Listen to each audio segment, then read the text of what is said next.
Hello, welcome to clarity RS. I hope आप सब लोग अच्छे होंगे।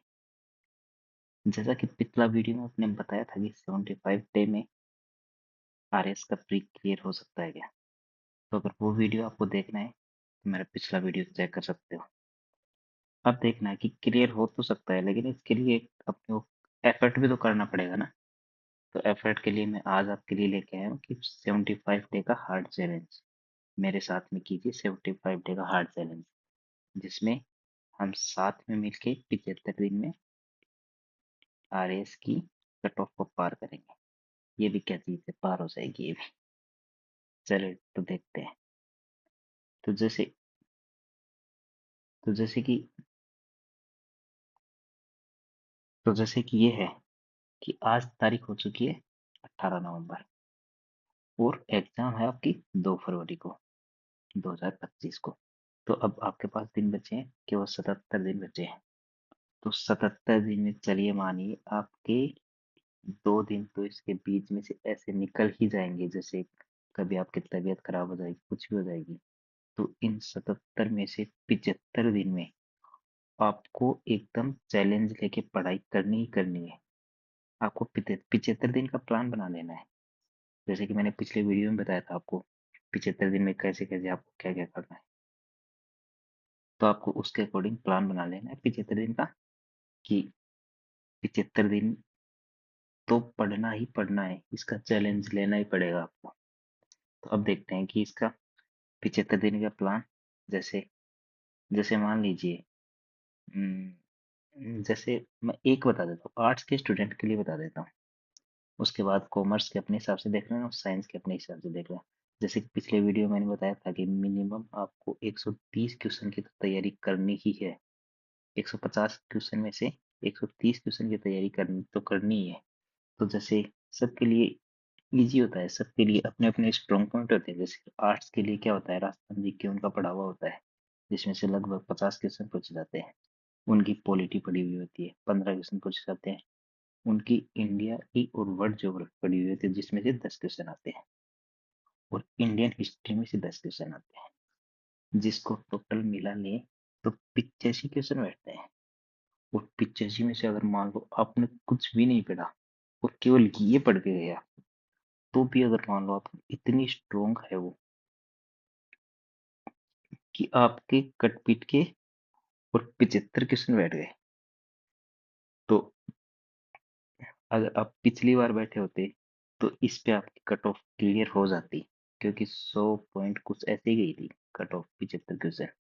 तो जैसे मान लो कि इस जैसे कि 80 क्वेश्चन में से है ना, आपको इतनी एक्यूरेसी है कि 80 85 में से आपके जो है वो 81 82 क्वेश्चन सही है। तो लगभग आपके 80 क्वेश्चन की एक्यूरेसी आई।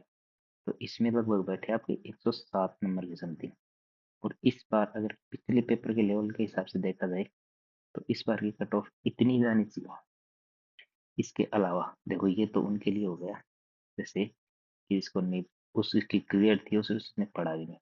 लेकिन इसके अलावा बोनस में आपको पढ़ना तो है, ये तो केवल 85 क्वेश्चन नहीं, मैंने कहा है कि 130 क्वेश्चन की तैयारी करके जानी है आपको। तो इसके अलावा आर्ट्स वाला बंदा और क्या कर सकता है। जैसे जैसे मान लो ये करंट है, अगर किसी ने करंट नहीं पढ़ा ना, तो आप भूल जाइए यार इस पे। तो 20 क्वेश्चन ये हो गए। और रीजनिंग के 10 क्वेश्चन, ये 30 क्वेश्चन, ये तो एकदम इजी है, जिसको 30 में से 30 भी ला सकता है कोई भी। तो ये 30 क्वेश्चन तो करके ही जाने हैं आपको। ये 85 और 30 कितने हो गए, ये हो गए 115। 115 हो गए। 15 क्वेश्चन अपने हिसाब से और साथ लो में से। जैसे मान लो कि कोई है, इंडियन इकोनॉमी बच गई, और जैसे मैथ्स बच गई, और जैसे साइंस बच गई। तो इनमें से 15 क्वेश्चन की और देख लो आप अपने हिसाब से। तो इस प्रकार से करनी है आपको। अब डेली के हिसाब से आपको टारगेट बनाना है कि डेली के हिसाब से आपको कैसे क्या पढ़ना है। तो जैसे आप आपने जैसे आपको ये देखना है कि जैसे आपको करंट अफेयर का कहाँ से पढ़ना कहाँ से, ये पढ़ तो लेंगे लेकिन करंट अफेयर पढ़े कहाँ से। करंट अफेयर की करंट अफेयर के देखो 2 सोर्स होते हैं। एक तो होती है, मुमल होती है, एक होती है क्रोनोलॉजी। तो इसकी क्रोनोलॉजी के लगभग आते हैं 60 से 70 पेज आते हैं मंथली वाइज, और वो टाइपिंग फॉर्मेट में होते हैं। तो टाइपिंग फॉर्मेट इतने पतले आते हैं कि ये मान लो कि ये बहुत ज़्यादा हो जाती है, इसमें फालतू की चीज़ें बहुत ज़्यादा लिखी हुई होती हैं। और मोमल आती है, मोमल की भी बाई मंथली आती है। तो बाई मंथली में वो इसके लगभग 100 के समथिंग पेज हो जाते हैं, तो वो भी काफ़ी। और एक होती है सुजस, इसके भी लगभग, ये हर मंथ की आती है। तो इसकी भी लगभग ये मान लो कि 50 पेज तो आ ही जाते हैं। लेकिन इन तीनों का सार आपको इनके नोट्स में मिल जाएगा। ये इनके मंथली नोट्स आते हैं लगभग 30 से 40 पेज के। उनमें से लगभग 90% क्वेश्चन आपको मिल जाएंगे, तो आपको इनके अलावा कुछ नहीं पढ़ना। इसके अलावा जो सर्वे है, वो सर्वे आपको स्प्रिंग बोर्ड के नोट्स हैं 180 के समथिंग है। उसमें से मेंस और प्री और मेंस दोनों के हैं। तो प्री के पेज, क्योंकि आपको इकोनॉमिक सर्वे जो है वो मेंस में भी लगभग ये मान लो 40 नंबर के क्वेश्चन आएंगे उसके अंदर से। तो मेंस का भी आपका तैयार हो जाएगा यहीं पे। तो इसलिए 180 पेज कोई ज़्यादा नहीं है, एकदम हैंड रिटन नोट्स हैं अच्छी राइटिंग में लिखे हुए। तो अब ये देखना आपको कि जैसे दिल्ली में आपको चैलेंज क्या लेना है। तो देख लो, आपका दिल्ली का रूटीन कुछ इस तरीके का होना चाहिए। दिल्ली का रूटीन जैसे आपको मिनिमम मिनिमम 10 घंटे, इस टाइम पे 10 घंटे तो पढ़ना ही पड़ेगा। तो 10 घंटे कब कब पढ़ना है आपको? तो 4 घंटा तो एक मॉर्निंग का स्लॉट लेगा। अब मॉर्निंग में आप 6 बजे उठो, कितनी बजे उठो, आपको एक मॉर्निंग का 4 घंटे का स्लॉट लेना ही है। और इसमें आपको पहले बताया था कि क्या पढ़ना है आपको, नए सब्जेक्ट पढ़ने हैं, न्यू सब्जेक्ट पढ़ने हैं, न्यू सब्जेक्ट पढ़ने हैं आपको, है ना। चार 4 घंटे का वो स्लॉट होगा, ठीक। इसमें नए नए नए सब्जेक्ट पढ़ने हैं। उसके बाद में क्या हुआ, इवनिंग का स्लॉट, ये 3 घंटे का। अब आपको 4 घंटे के बीच में कुछ भी रेस्ट करना हो, अब आप अपने हिसाब से देख लेना, आपको ये 6 से 10 करना है, या फिर आपको 8 से 12 करना है, या फिर आपको 4 से 8 करना है। अपने हिसाब से, अपनी सहूलियत के हिसाब से कर लेना। तो इवनिंग स्लॉट हो गया, ये मॉर्निंग स्लॉट हो गया, इसमें नया सब्जेक्ट पढ़ना है कोई, आपको पिछली वीडियो में बताया था। और ये इवनिंग स्लॉट है, इवनिंग स्लॉट में एक तो इसका करना है रिवीजन, और एक कुछ नया पढ़ सकते हो। दो चीजें कर सकते हो, या तो न्यू, या एक इसका रिवीजन। अब ये देख लेना आपने, आवर का ये है, और 3 घंटे का ये जो है, ये नाइट स्लॉट है। नाइट स्लॉट में आपको बताया था, नाइट स्लॉट में आपको क्या पढ़ना है, एक तो इकोनॉमिक सर्वे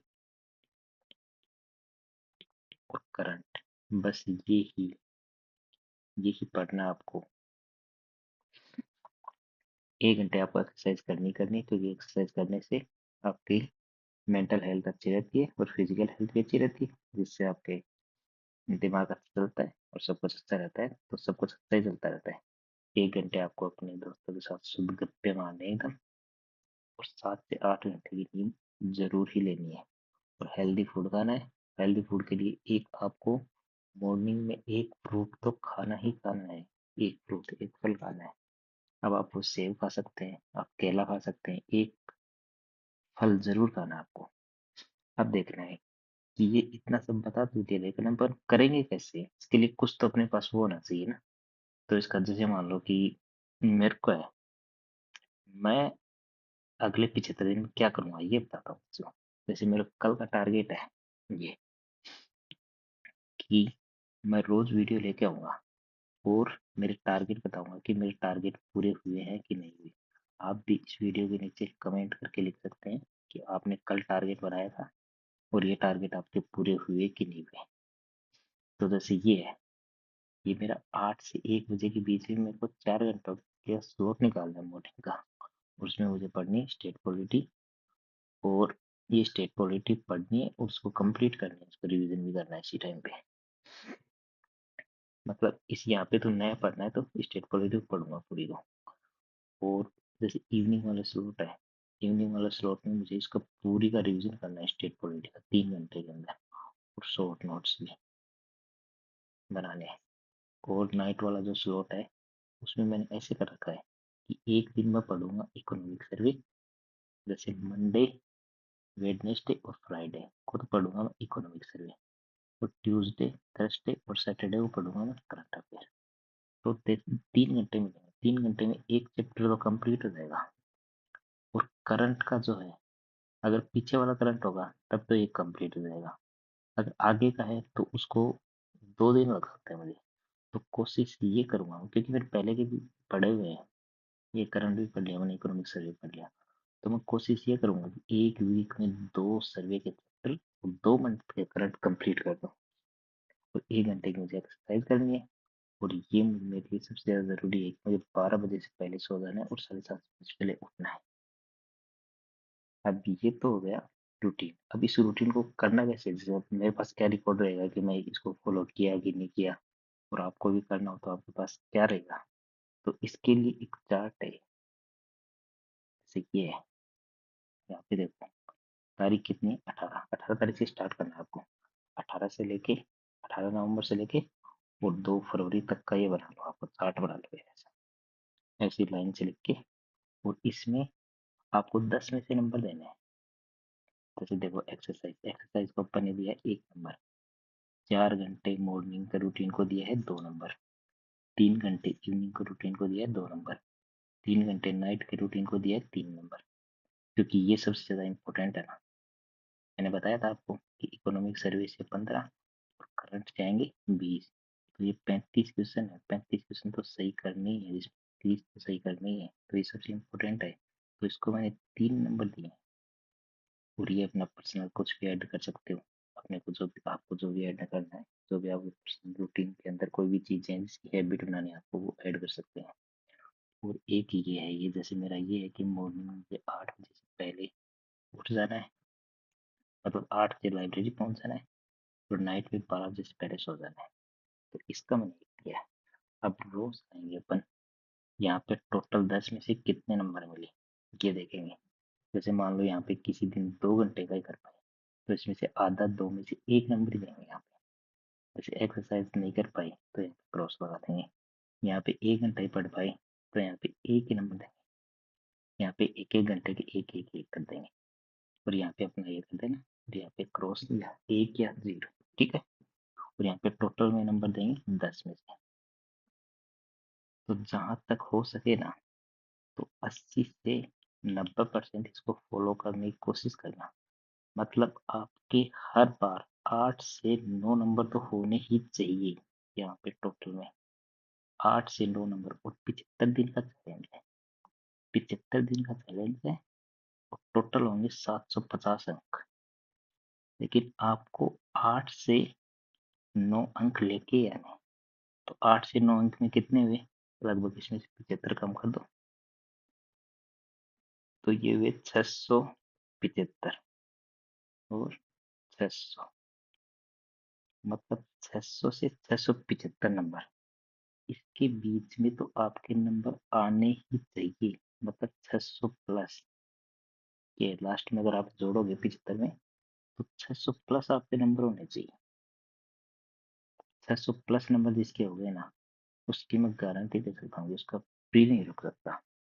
और यहाँ पे आपको, जैसे स्टॉप वॉच है, स्टॉप वॉच में आपको काउंट करना है कि यहाँ पे ये टोटल टोटल इफेक्टिव आवर्स है। तो आपको स्टॉप वॉच में काउंट करना है। जैसे मान लो अब आप सब कुछ काम करके लाइब्रेरी में बैठ के पढ़ने के लिए फोन को अपने को ऑफ ऑफ पे कर दिया, फ्लाइट मोड पे लगा दिया, और उसके बाद पढ़ने के लिए बैठ गए, तो फोन में स्टॉप वॉच चला देंगे, या फिर एक स्टॉप वॉच ले आएंगे, उसमें स्टार्ट करेंगे 1 मिनट से। ये जितना पढ़ते गए पानी पीने भी उठेंगे तब भी उसको स्टॉप करके जाएंगे, मतलब उसमें इफेक्टिव आवर निकालेंगे, कितने निकले इफेक्टिव आवर। ये इफेक्टिव आवर आपको यहाँ पे लिखने हैं। जैसे आपके 10 आवर आपने ये किया है, तो इसमें इफेक्टिव आवर कितने निकलते हैं ये आपको यहाँ पे लिखना है। तो ये हो गया। कल से अपन लिखेंगे सब, और मैं रोज वीडियो लाऊंगा कि आज मैं ये पढ़ूंगा, और उसके अकॉर्डिंग इसमें लिखता जाऊंगा। और आपको बनाना है तो आप भी लिखते जाना। और लास्ट में जाते जाते आपके लिए क्वेश्चन पूछता हूँ मैं। तो क्वेश्चन ये है कि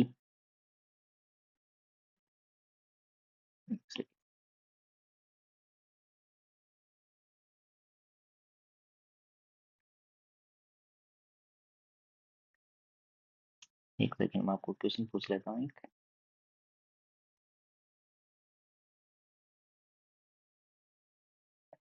तो इसमें क्वेश्चन ये है, जैसे मैं स्टेट पॉलिटी पढ़ रहा हूँ, तो आपको ये बताना है कि निम्न में से किस समिति ने स्थानीय शासन में 4 स्तरीय ढांचे की सिफारिश की थी। जैसे अपनी पंचायती राज के लिए बनी थी ना वो समितियां, तो उसमें कौन सी समिति थी जिसने, किसी ने 2 स्तरीय की दी थी, किसी ने एक ही स्तरीय की दी थी, किसी ने त्रिस्तरीय, किसी ने 4 स्तरीय ढांचे की सिफारिश की थी। तो इसमें से कौन सी समिति है जिसने 4 स्तरीय ढांचे की सिफारिश की थी? पहला बलवंत राय मेहता, दूसरा अशोक मेहता, तीसरा जीवी के राव, चौथा एल.एम. सिंह। तो मैं फिर उसके बाद आपको जब आऊँगा तो नेक्स्ट वीडियो में बात करेंगे इसकी। आप सबका देखने के लिए धन्यवाद। Thank you. मिलते हैं नेक्स्ट।